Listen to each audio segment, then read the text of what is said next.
श्री राधे। आइए हम वैवस्वत मनु के प्रथम पुत्र इक्ष्वाकु महाराज के वंश का वर्णन कर रहे हैं। इक्ष्वाकु के वंश में राजा मानधाता जो कुबलयाश्व के पुत्र थे। कुबलयाश्व ने रात्रि को यज्ञ का जो कलश का जल था पी लिया था। पुत्र जन्म के लिए जो यज्ञ किया जा रहा था उसी से उनके ही पेट में गर्भ हुआ था, मानधाता हुए। उसकी कहानी हमने पढ़ी।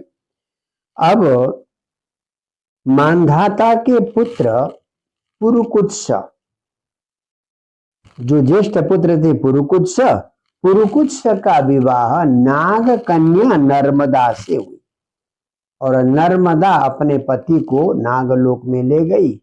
वहां पर दुष्ट गंधर्व आदि थे, उनके साथ युद्ध करके गंधर्वों को पराजित किया। फिर नागों ने प्रसन्न होकर अपने दामाद को सर्प से कभी भी भय न होने का और अपार बल दिया। इन्हीं पुरुकुत्स की 7वीं पीढ़ी में सत्यव्रत नाम के राजा हुए। तो इन्हीं को त्रिशंकु राजा कहते हैं। त्रिशंकु किसी विशेष घटना पर इनका नाम पड़ा था। सत्यव्रत राजा थे और अपने गुरु विश्वामित्र के शाप से इनको चांडाल बनना पड़ा था। कुछ छोटी सी ऐसी बात थी, गुरु विश्वामित्र नाराज हो गए, उनको चांडाल बना दिया। जब चांडाल के शाप से मुक्त हो गए तो बाद में फिर इन्हीं त्रिशंकु ने नारद जी के कहने पर वरुण की उपासना की। जब वरुण देवता प्रसन्न हो गए तो वरुण से निवेदन किया। क्या निवेदन किया इन्होंने त्रिशंकु ने? यदि वीरो महाराज तेनैव त्वाम यजयति। हे वरुण देवता, अगर मेरा पुत्र हुआ उसी पुत्र की बलि देकर मैं आपका यज्ञ करूंगा। वरुण ने आशीर्वाद दे दिया, पुत्र हो गया। पुत्र का नाम हो गया आपका रोहित। और पुत्र पैदा होते ही वरुण आ गए। हाँ करो बन। कहा जी दांत तो 10 दिन का भी नहीं हुआ, 10 दिन का तो होने दो। 10 दिन का हो गया पुत्र तो फिर वरुण आ गए। जी कम से कम दूध के दांत तो निकलने दो। दूध के दांत निकल गए फिर आ गए। करो मेरा यज्ञ करो, पशु बलि दो, नर बलि दो, राजकुमार की बलि दो। तो कहा कि जी भाई जो दांत के दूध के दांत गिर जाएं तो यदा पतंच दंदा अथमेद्यो भवेदिति। अब जब उसके दांत भी गिर गए दोबारा दांत तो आने दो। दोबारा दांत आ गए तो और कहा कि जब कवच आदि बांध कर युद्ध लायक हो जाए तभी तो बलि दी जा सकती है। तो जब सान्ना ही कहानी युद्ध आदि में कौशल कवच बांधने लगा तो इतने में रोहित, राजकुमार रोहित को पता चल गया कि पिताजी मेरी बलि देंगे वरुण को प्रसन्न करने के लिए, ये प्रतिज्ञा की हुई है। रात को रोहित भग गया जंगल में, क्योंकि अपनी मृत्यु से तो सबको डर लगता है। रोहितस्तद विज्ञाय पितु कर्म चिकीर्षितम। पिता तो अवश्य बलि देंगे, कितने दिन टालते रहेंगे। तो प्राणपेक्षु अपने प्राण की को बचाने के लिए हाथ में धनुष लेकर वन में चला गया। जब वन में गया वरुण आ गए। वरुण का जी लड़का तो भग गया जी। का अच्छा तो मुझे अब तक टालता रहा, अब जो है लड़का भग गया, बहाना करा।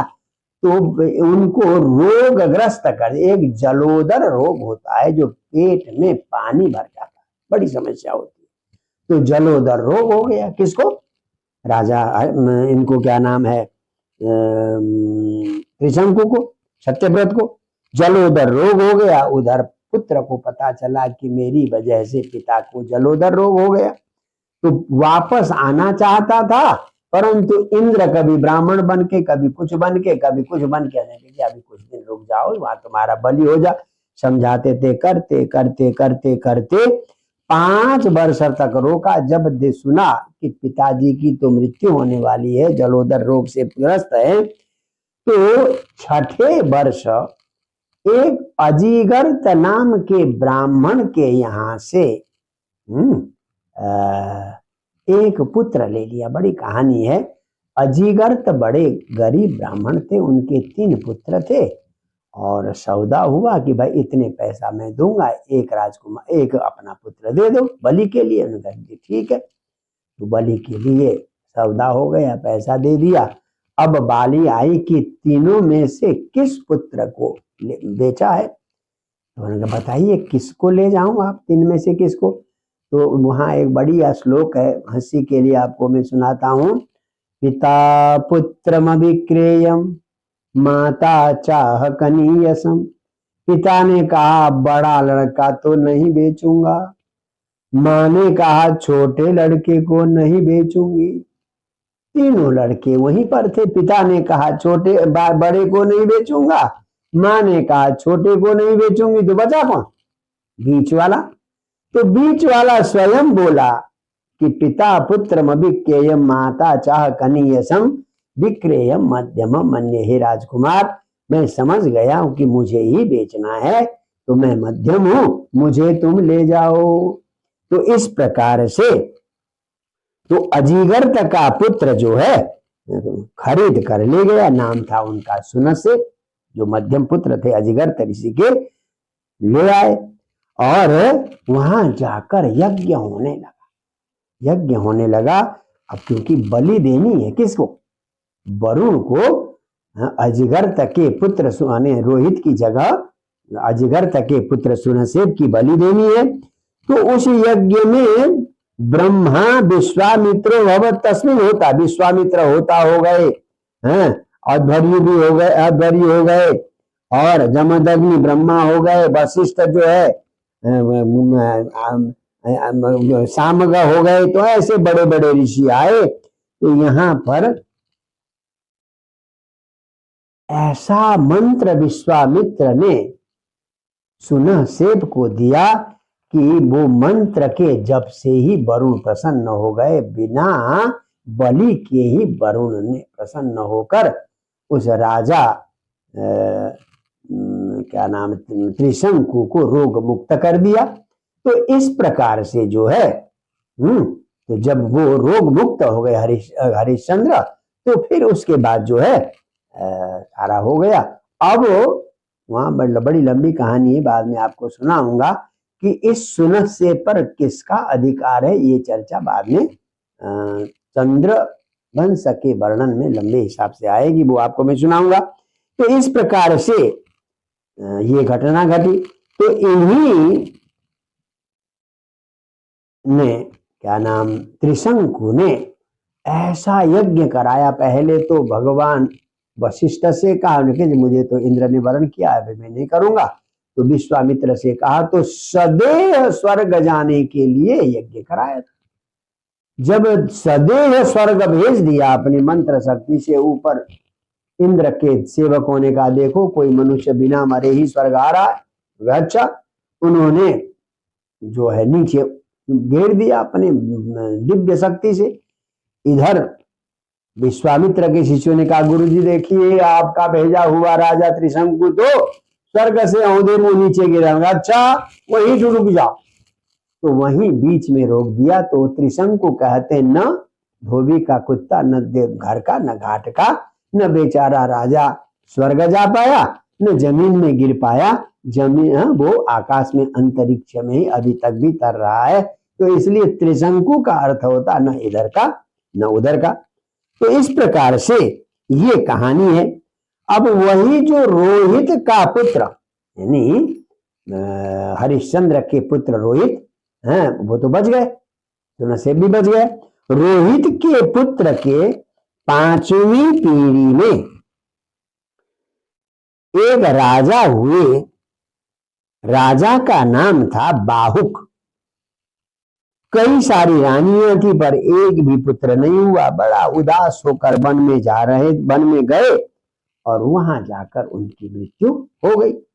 जब राजा बाहुक की मृत्यु हो गई तो बड़ी रानी और अन्य रानियां भी सती होने लगी। उनके गुरु और बने देखा कि बड़ी रानी तो गर्भवती है, तो उन्होंने गर्भवती को सती होने का अधिकार नहीं था पुराने जमाने में, तो रोक दिया।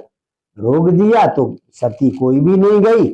तो अब अन्य रानी को बड़ी चीड़ होने लगी, देखो बड़ी रानी का तो गर्भ हो गया, राजकुमार होगा, वो राजमाता कहलाएगी, हम तो किसी काम की नहीं। चलो भोजन में इसको क्या दिया जाए, जहर दिया, न ये बचेगी न इसका गर्भ का बालक बचेगा। पुराने जमाने में भी सौतेली डाह, सौता के अपने जो सौतन के प्रति जो डाह था बड़ा भयंकर होता था, ऐसी बहुत सारी कहानियां। तो दे दिया, जहर दे दिया, पर जहर के साथ ही बच्चा पैदा हुआ, न मां मरी न शिशु मरा। तो इसलिए जहर के साथ पैदा होने के कारण उनका नाम पड़ा सगर। उनका गरे न सहित सगर, गर कहते हैं संस्कृत में जहर को। तो जहर के साथ पैदा हो गए, इसलिए ये सगर नाम के राजा हुए।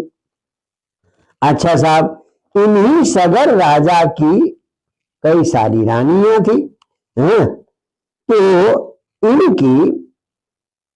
इन्होंने बड़ा युद्ध किया। युद्ध में सगर राजा ने यानी बहुत सारे शकों को, हुओं को और यवनों को जीता।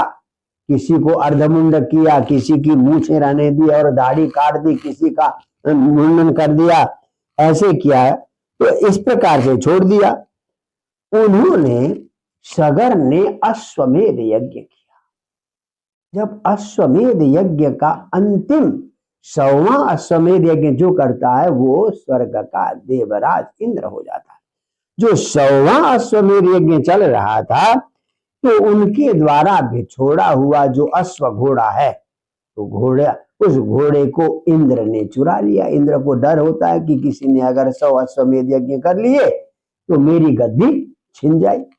तो उस घोड़े को छुड़ाकर उसने कहां ले जाकर बांध दिया, पूर्वोत्तर में, आजकल जिसको हम गंगा सागर कहते हैं, वहां कपिल मुनि तपस्या कर रहे थे, उनके बगल में उस घोड़े को बांध दिया। अब जब घोड़ा नहीं मिला तो सगर के 60,000 पुत्र थे। तो सगर के 60,000 पुत्र ढूंढने के लिए चले गए। तो वो ढूंढने के लिए जाते जाते जाते जाते चारों ओर ढूंढे, खोजते हुए गए, तो कपिल ऋषि के बगल में घोड़ा बंधा हुआ था। जब देखा तो ये सुमति के पुत्र थे, सगर की 2-3 रानियां थी, सुमति रानी के पुत्र थे 60,000। तो जब देखा कि कपिल मुनि के पास जो है घोड़ा बंधा, तो यही चोर है, मारो इसको, इसी ने चुराया हमारा घोड़ा। न देखा, न भाला, न सोचा, न कुछ किया। एस बाजी हरस चौर आस्ते नीली तल, देखो ना, पहले तो घोड़ा चुराया, अब जो है आंखें बंद करके तपस्या का नाटक कर रहा, मारो मारो इसको। ऐसे हथियार लेकर उन पर आक्रमण करने लगे। तो कहते उनके ही शरीर से अग्नि निकली और जलकर भस्म हो गए। कथावाचक कुछ लोग ये भी कहते हैं, किसी पुराण में ये भी है कि कपिल मुनि की आंख से अग्नि निकली है, परंतु भागवत कहती है कपिल जैसे ज्ञानी संत महात्मा को तो क्रोध कभी हो ही नहीं सकता, वो किसी को भस्म क्या करेंगे। तो एक संत महात्मा को मारने के लिए विवेकहीन होकर जब हथियार लेकर चले, तो स्वयं उनके शरीर में आग निकली और आग से वो भस्म हो गए। तो यहाँ बहुत बढ़िया कहा है, स्व शरीराग्निना तावन महेंद्र हित चेतस। इंद्र ने उनकी विवेक बुद्धि को समाप्त कर दिया था। नहीं तो विवेक अगर होता तो ये ऋषि मुनि है, कैसे घोड़ा चुराते, इनको क्या मतलब है। पर इंद्र ने उनकी बुद्धि को चुरा लिया था, तो इसलिए अपने ही दुष्कर्म के कारण वो जलकर खाक हो गए। क्योंकि अगर हम ये कहें कि कपिल मुनि ने जलाया है, तो न साधु बाधो मुनि कोप वर्जिता, कपिल मुनि के क्रोध से जल गए ऐसा कहना अच्छा नहीं है। क्योंकि ये तो बड़े सात्विक ऋषि हैं, जिन्होंने सांख्य दर्शन का ज्ञान दिया है। ऐसे ऋषि में क्रोध तो हो ही नहीं सकता, बिना क्रोध जीते कोई ऋषि हो ही नहीं सकता। तो इसलिए तो ये कहना गलत है। अब दूसरी उनकी जो पत्नी सगर की दूसरी पत्नी का एक पुत्र था असमंजस। ये केसिनी नाम की दूसरी पत्नी थी, तो केसिनी का पुत्र था असमंजस।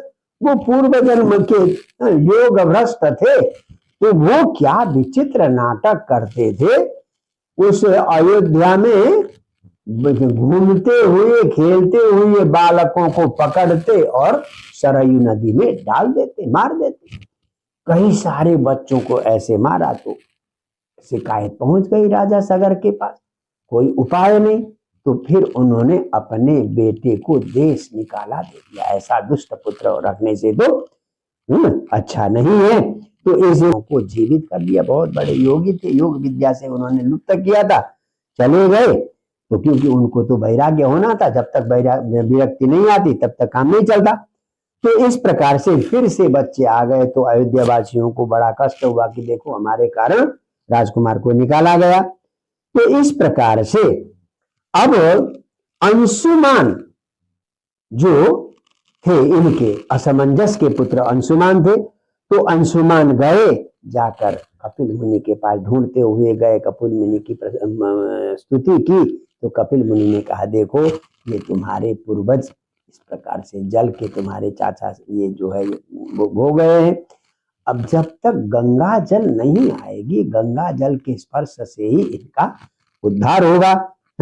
तो क्या कहा भगवान कपिल मुनि ने, अश्वयं नियताम वत्स पितामह पशुस्तव, ये तुम्हारे दादाजी का जो अश्वमेध यज्ञ का घोड़ा है बेटा, इसको ले जाओ। और तुम्हारे चाचा ये जल गए, इनको तो गंगा ही पवित्र कर सकती है। तो बेचारे आकर अंशुमान घोड़े को ले आए, वो जो बचा हुआ अश्वमेध यज्ञ था वो संपन्न किया। आइए ये 7वें और 8वें अध्याय की कथा। 9वें अध्याय में अंशुमान ने गंगा लाने के लिए तपस्या की। बहुत समय तपस्या की, सफलता नहीं मिली। उनके पुत्र हुए दिलीप, और दिलीप ने भी तपस्या की, वो भी गंगा नहीं ला पाए। तो दिलीप के पुत्र भगीरथ हुए। भगीरथ ने तपस्या कर करके अंत में भगवती गंगा प्रसन्न हो गई। कहा कि बेटा वरदान मांगो, किस लिए मेरी तपस्या कर रहे हो। तो अंशुमान भगीरथ ने कहा कि प्रभु आप जो है पृथ्वी में आपको आना होगा माता, और हमारे जो पूर्वज हैं वो उनकी गति नहीं हुई है, उनका आपको उद्धार करना होगा। कि भाई देखो मैं पृथ्वी पर नहीं आऊंगी, साफ मना कर दिया। किसने? गंगा जी ने। बहुत बढ़िया प्रसंग है, देखिए। किंचाहम न भुवम यास्ये नरा मैया मृजंत्यगम, मैं पृथ्वी में नहीं आऊंगी। क्यों? लोग बाग आकर मुझ में स्नान करेंगे, उन सब का पाप मुझे लेना पड़ेगा। जो गंगा में स्नान करेगा तो उसके सारे पाप धुल जाते हैं। तो धुल कर कहां जाएंगे? गंगा जी के पास जाएंगे। तो सब लोग में अपने पाप मुझ में धोएंगे, और जब मुझ में पाप बढ़ेगा तो उस पाप को मैं कहां ले जाऊंगी भाई? लोगों ने तो स्नान कर लिया, अपने पाप धो लिए, पर वो जो मेरे पास पाप आ गए हैं वो मैं कहां ले जाऊंगी? इसलिए इस बारे में सोचो, मैं बिल्कुल पृथ्वी मतल में नहीं आऊंगी। तो राजा भगीरथ क्या गजब का उत्तर देते हैं, आप ध्यान से सुने। साधवो न्यासिनः शांता ब्रह्मिष्ठा लोक पावना हरन्त्यहं तुंग संगाते स्वास्ते हगवितरि। हे माता, जो साधव न्यासिन, अच्छे साधु है, सन्यासी है, शांत है, ब्रह्मिष्ठ लोग जो बड़े बड़े ऋषि महर्षि हैं, संत लोग हैं, महापुरुष हैं, जब आपके पास आकर स्नान करेंगे, उनके पास तो कोई पाप नहीं, उनके स्नान से आपके का सारा पाप धुल जाता है। इसलिए कुंभ में पहले संतों का, अखाड़ा वाले संतों का स्नान होता है। अगर जल में कोई पाप भी है तो वो सारे पाप को समाप्त करते हैं। क्यों? कैसे? ते स्वास्थ्य गभीरधारी, उनके हृदय में सारे पापों को दूर करने वाले हरि विराजते हैं, इसलिए उन्हें किसी का पाप नहीं लगता। वो पाप नष्ट तो कर देते हैं, ऐसे संतों को किसी का पाप नहीं लगता, क्योंकि उनके हृदय में भगवान रहते हैं। तो इस परंतु मैं आऊंगी तो मेरे वेग को कहा, तो फिर गंगा ने कहा कि भाई मैं आऊंगी तो मेरे वेग को कौन रोकेगा? कहा कि जी भगवान रुद्र रोकेंगे। तो फिर रुद्र की तपस्या की भगीरथ ने। अंत में भगवान रुद्र प्रसन्न हो गए और उन्होंने, बड़ी लंबी सी कहानी है, तो भगवान रुद्र ने देखा गंगा को बड़ा अभिमान है कि पाताल, तो उन्होंने जटा फैला दी, गंगा आई तो वही जटा में घूमती रही, बाहर निकलने का रास्ता ही नहीं। जब फिर भगीरथ ने कहा प्रभु मैं जिस उद्देश्य से कर रहा हूँ गंगा तो आई नहीं गई, तो उन्होंने अपनी जटा को निचोड़ दिया, तो उस निचोड़ने से जो निकली गंगा वही गंगा आई। तो उस गंगा को लेकर, गंगोत्तरी से लेकर गोमुख से राजा भगीरथ आते आते आते आते अंत में बनारस हरिद्वार आदि होते हुए अंत में गंगा सागर जाते हैं और वहां जाकर अपने पितरों का उद्धार करते हैं। तो ये तो जो गंगा वस्तुतः बामन के चरण धोने के लिए ब्रह्मा जी ने कमंडलू से जल धोया, वही आकाश गंगा होते हुए वो यहाँ पर आई। तो ये गंगा का महात्म्य है। तो आज इतना ही। जय जय श्री राधे।